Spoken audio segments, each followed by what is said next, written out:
The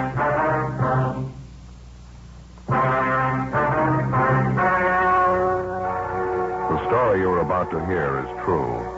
The names have been changed to protect the innocent.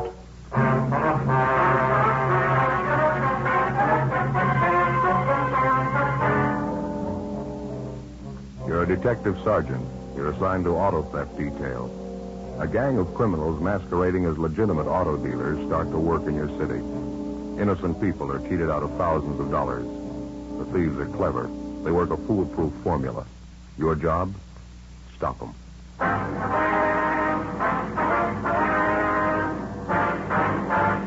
Dragnet, the documented drama of an actual crime. For the next 30 minutes, in cooperation with the Los Angeles Police Department, you will travel step by step on the side of the law through an actual case transcribed from official police files. From beginning to end, from crime to punishment, Dragnet is the story of your police force in action.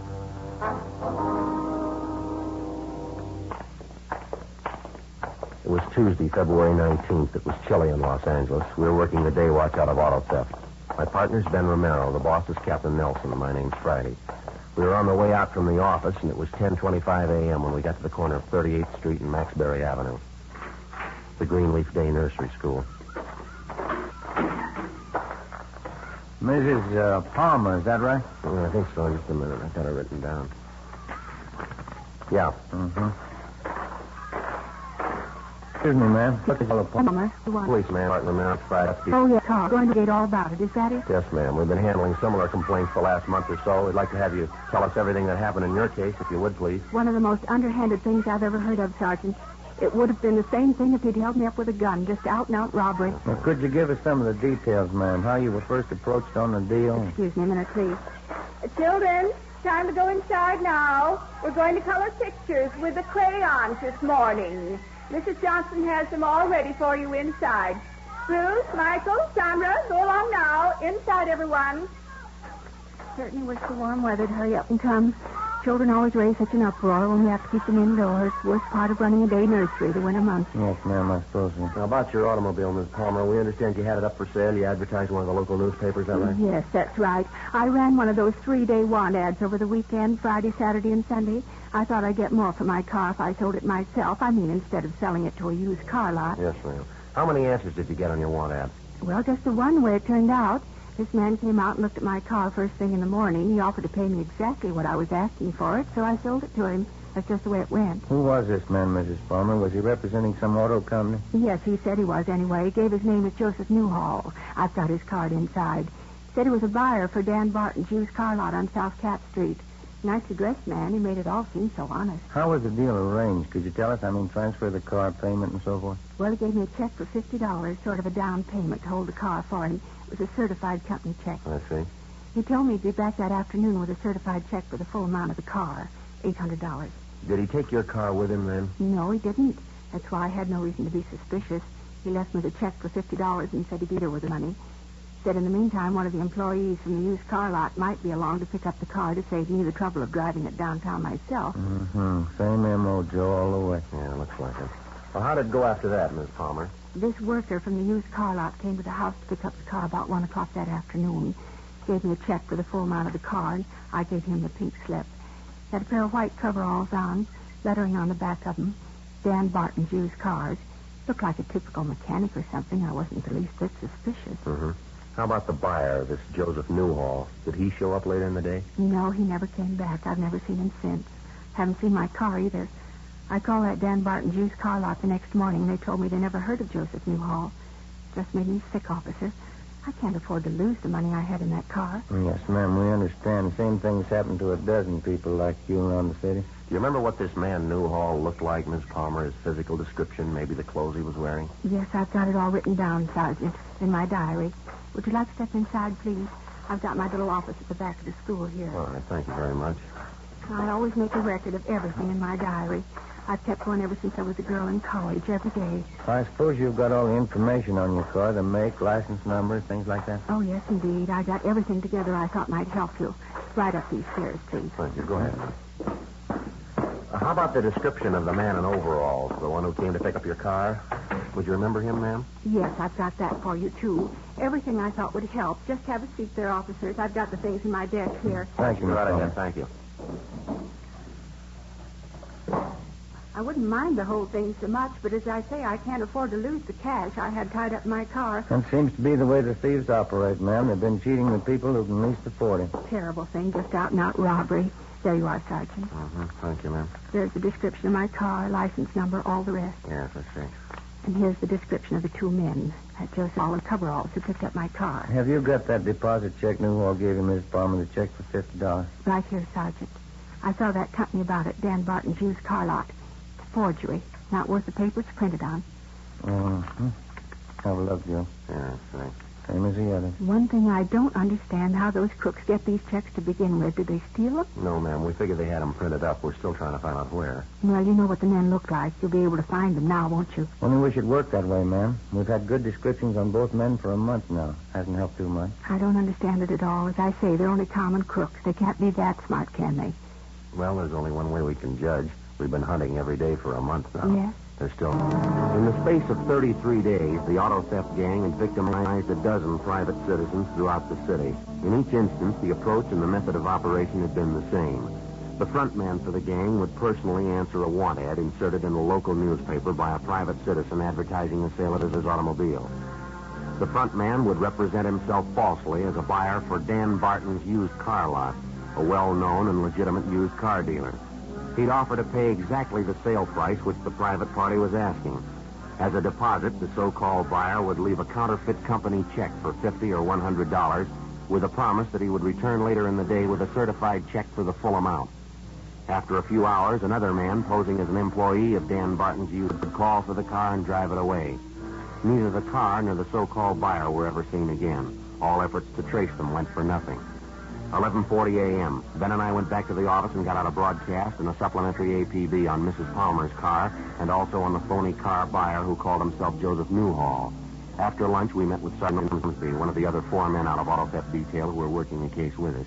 How'd you make out this morning, Army? That did go anywhere at all? Wasn't bad as far as it went. We found the place where they had the printing done. Well, where was that? Small up in the valley. Printed up the phony checks with that heading on it. Dan Barton's used car lot. Got out some business cards for him, too. What was the name? Did you find out? The same one, Joseph Newhall. He ordered the checks and the business cards. Printer described him for us, same guy. Where'd it go from there? No place. The printer told us Newhall had a car. He couldn't give us a license number. Couldn't even remember the make or the body style. Thought it was a late model car, that's about all. Well, that's not much help. No address on him either. It was a will call order paid for in cash. If Newhall comes back, is it? Yeah, it's covered. I don't figure there's much chance Newhall's going to do that. He ordered enough checks printed up the first time last of a year. Well, I guess that's one lead we can forget. How about that special run the stats office made for us yesterday? Anything come out of that? No, nothing. All the possibles on the list were checked out. All of them clear. Nothing from Barton's used car lot either. Everybody on their staff's been checked out. All their ex-employees, too. No sign any one of them might have had a hand in it. Yeah. Oh, either of you seen the captain since this morning? No, why? Well, that idea we were talking over at the last meeting, he figures we'll go ahead with it this weekend. How's he figure on working, Army? Personal contact? Yeah, that's right. Most of the private parties who want to sell their cars themselves use that want ad deal over the weekend. They get a special ready Saturday and Sunday. I know. Thursday night's the deadline for having the ads in if they're going to run the full weekend. And that's when we start working on it. We get in touch with every private party who's filed a want ad for the weekend advertising the sale of their car, huh? Yeah, we'll contact them by phone, every one of them.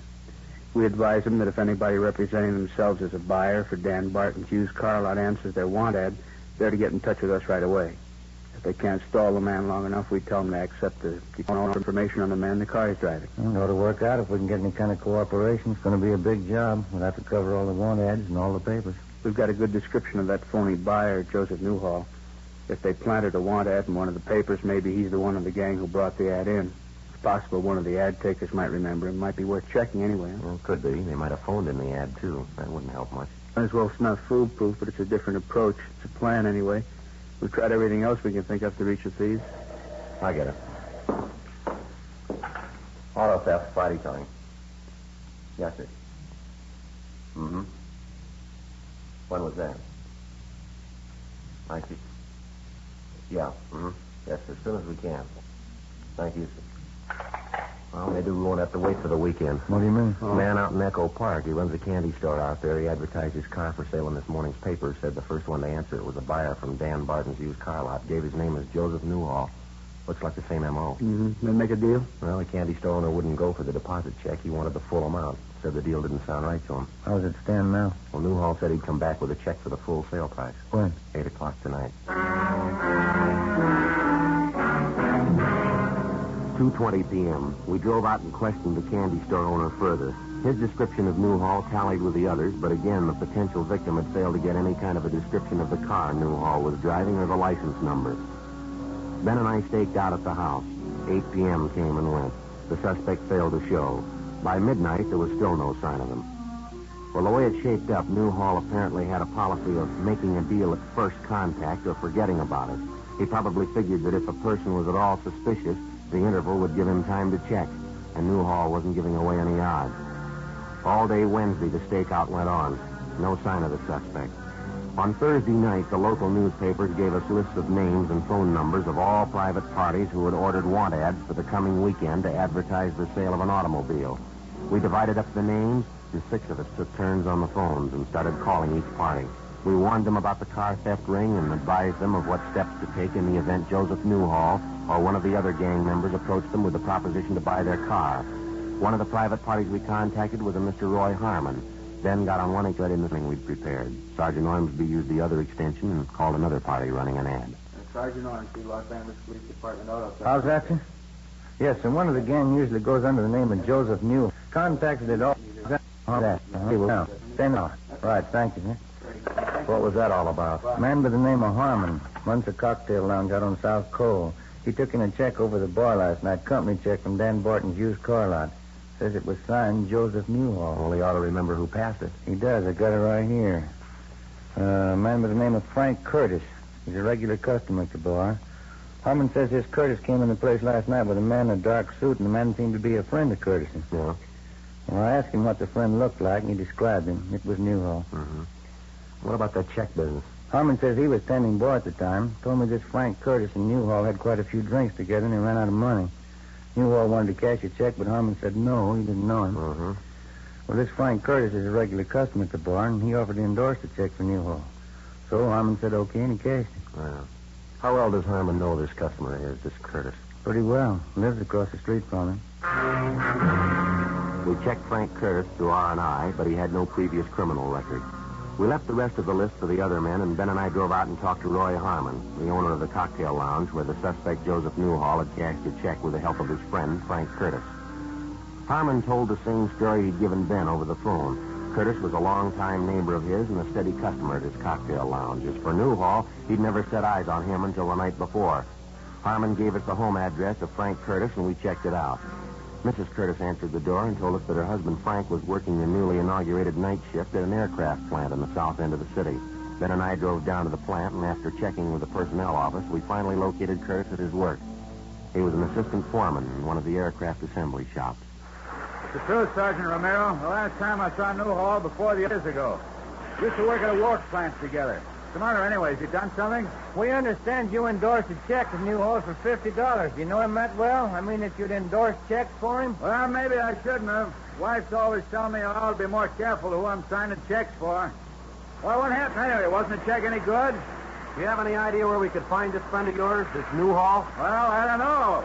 During the war, he and his wife lived in this housing project off North Main. I know they moved from that place, though. Yeah. As a matter of fact, old Joe didn't tell me where he was living. I gave him my address, told him to drop over for a beer sometime. Don't remember getting his address, though. Couldn't tell me what this is about, huh? Just a routine check. We'd like to locate Newhall, that's all. Got a few questions we'd like to ask him. Excuse me, we better watch it here, Sergeant. Yeah. Men coming through with that jig there. Okay, fellas, straight on through, all clear. Ready for fin assembly, down to 3. We're getting busy again, all right. Seems like the old swing shift days all over again. War years. Yeah, you mentioned a minute ago that Newhall is married, Miss Curry. Yeah, that's right. What about his wife? Can you tell us anything at all about her? Betty? No, I don't think so. Her and Joe seem to get along all right. Got along pretty well, matter of fact. Nice girl, Betty. I never minded her much. The Newhalls have any children? Do you know that? No kids.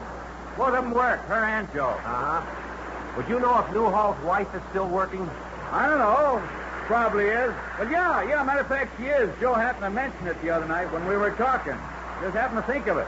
Well, go ahead. Well, I remember I asked about Betty, and he said she was still working. Same old place, same old job, that's all. Where is this place she works, do you know? Yeah, City Hall. We continued questioning Frank Curtis, and he told us that to the best of his knowledge, the suspect's wife, Betty Newhall, had a civil service rating and that she'd worked as a file clerk in the record room of one of the bureaus in the municipal. The next morning, Ben and I got in touch with the civil service officials at the City Hall, and they got out a tracer on the wife of the suspect. 11:20 a.m. I got it. Auto theft Friday. Yes, sir. How's that? I didn't hear it. When? Yeah, I see. Yes, sir. Right. We'll check with you in about an hour. Bye. I don't know why we always have to do it the hard way. Why? What was it? The call back on Newhall's wife. Most of it checks out just the way Curtis told us. What's the rub?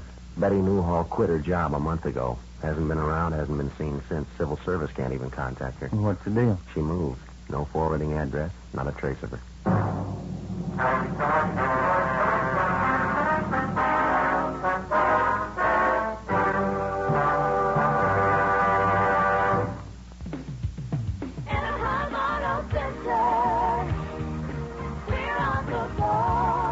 Exit Ball Road off the 57 freeway. Light up the holidays with a new vehicle from Anaheim Auto Center. We'll make your holiday dreams come true at Anaheim Auto Center with our incredible savings and huge discounts. Need some extra money for the holidays? Come to Anaheim Auto Center today and save thousands. We have a great selection of new vehicles and unbeatable service. Light up your holiday season today at Anaheim Auto Center. We want you to be completely satisfied. The holidays are the perfect time to buy a new vehicle. Why go anywhere else? We have it all at one convenient location near the Anaheim Pond. So light up your holiday season with a great new car or truck from Anaheim Auto Center. Anaheim Auto Center, we're on the ball. Exit Ball Road off the 57 freeway. KNX 1070 News Radio.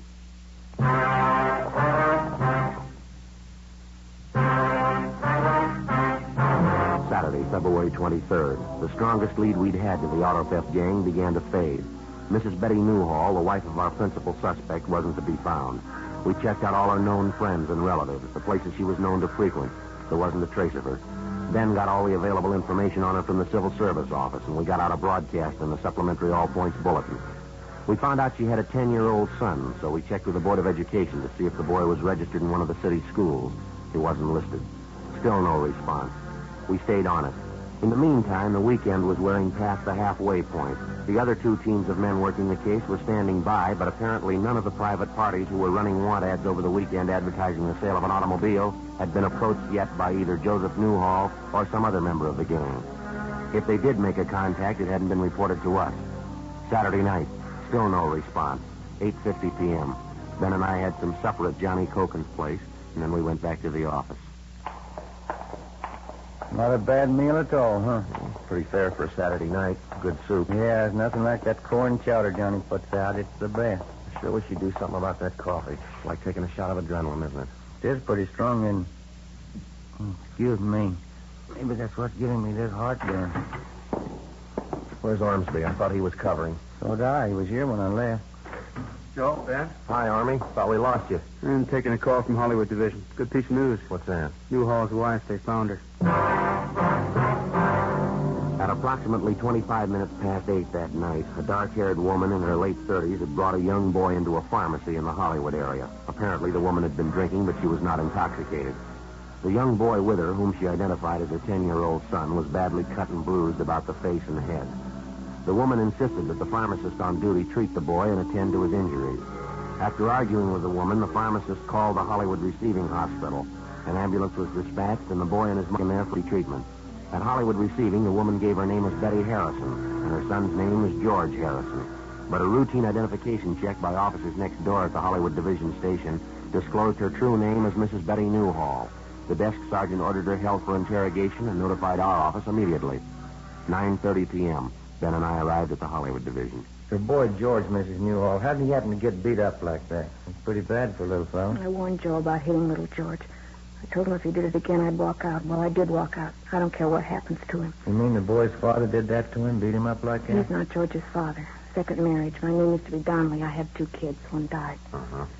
When the divorce came through, I got custody of George, and I married Joe Newhall. You know why we're looking for your husband, Ms. Newhall? Yeah, I think so. Why do you think so? Car business. I knew what he was doing. Do you have any idea at all where we can find your husband? I'm not sure. He might be a lot of places. Just can't get over what he did to George. No reason at all. Kid came home and asked if he could go to the show. Husband got up and slapped him. He's been drinking quite a bit. He hit the kid with his closed fist, kept hitting him. A grown man slugging a 10-year-old kid like that. Mm-hmm. I don't care about any man where George is concerned. Nobody's going to treat a kid of mine like that. You said you knew about your husband's dealing in the car business, Mrs. Newhall. How much do you know about it? I didn't have any part of it, I can tell you that much.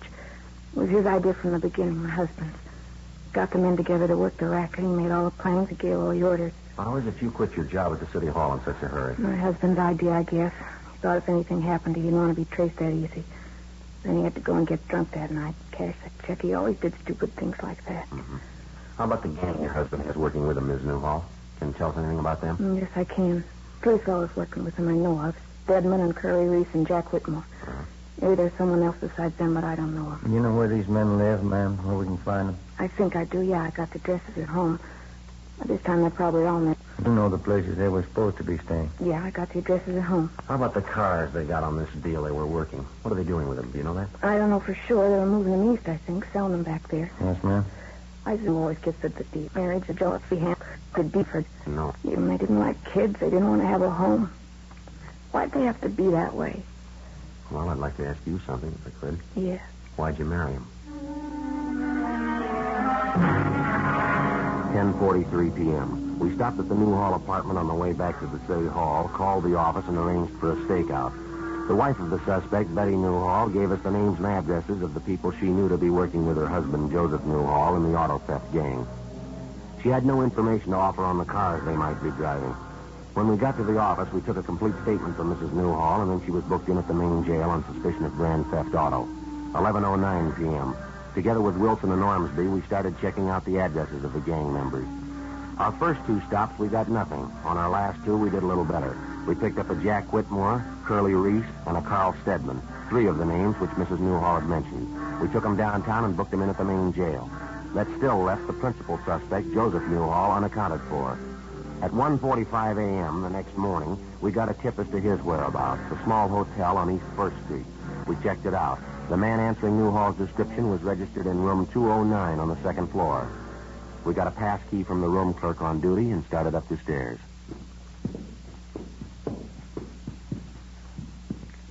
209. Down this way, Joe. All right. Yeah, 7. Here we are. Mm-hmm. See if we can get a rise, huh? Yeah. Yeah, who is it?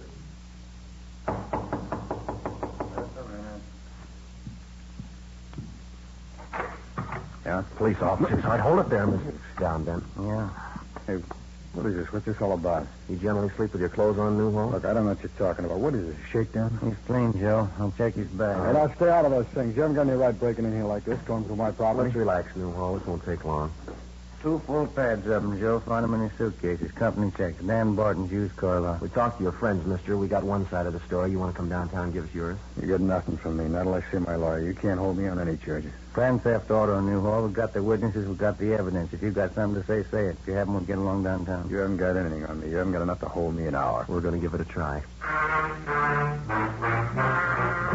For a full 5 hours, we questioned Newhall, both at the hotel and later downtown in the interrogation room. And after 5 hours of questioning, he finally broke and admitted being the mastermind behind the auto theft racket. Your true name is Joseph Willard Newhall, is that right? Yeah, that's it. Now, you can't blame the whole setup on me, though. My wife had a hand in it just as much as I did. Well, we've already got her statement. You want to give us yours? And she's just as much to blame as I am. We didn't hurt anybody anyway. It's just a con deal, that's all. We didn't hurt anybody. How do you figure that? Well, just a simple con deal. People advertising their cars for sale are trying to cheat out a few bucks for themselves. We just outfigured them, that's all. You ready to dictate a statement for us? You know, we outfigured you two. You'd never have reached us if it wasn't for my wife. We'd reach you. Not in 30 years you wouldn't. Where'd you go in circles? Just one hitch. My wife and that stupid kid of hers. Just because I slapped him around a little, I wouldn't be here if it wasn't for that. Well, you better learn a lesson, mister. What? Next time you fight, don't pick a 10-year-old.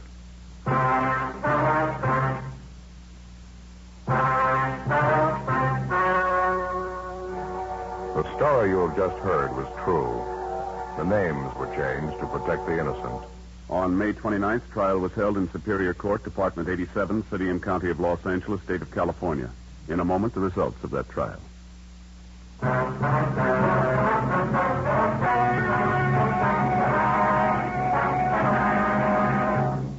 A check of his fingerprints revealed that Joseph Newhall's true name was Joseph Orrin Henderson, and that he had a previous record of forgery and burglary in the state of South Carolina. Henderson, alias Newhall, was tried and convicted, along with his associates in the auto theft gang, on 8 counts of grand theft and forgery of a fictitious check. They received sentences as prescribed by law. Grand theft is punishable by imprisonment for not less than 1 or more than 10 years. Forgery of a fictitious check is punishable by imprisonment in the county jail for not more than 1 year, or in the state penitentiary for not more than 14 years. The wife, Betty Newhall, was convicted as an accomplice and was sentenced to serve 1 year in the county jail. Ladies and gentlemen, our security and the peace of the world are in danger while hundreds of millions behind the Iron Curtain are victims of vicious lies about the United States and other free nations. Join the crusade for freedom through your local crusade committee or by writing to General Clay, Empire State Building, New York City. Make a contribution to its work. Help truth fight communism. Join the crusade for freedom.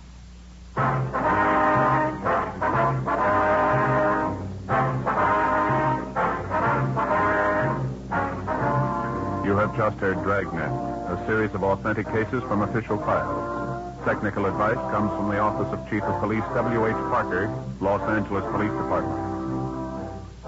Fatima Cigarettes, best of all king-size cigarettes, has brought you Dragnet, transcribed from Los Angeles.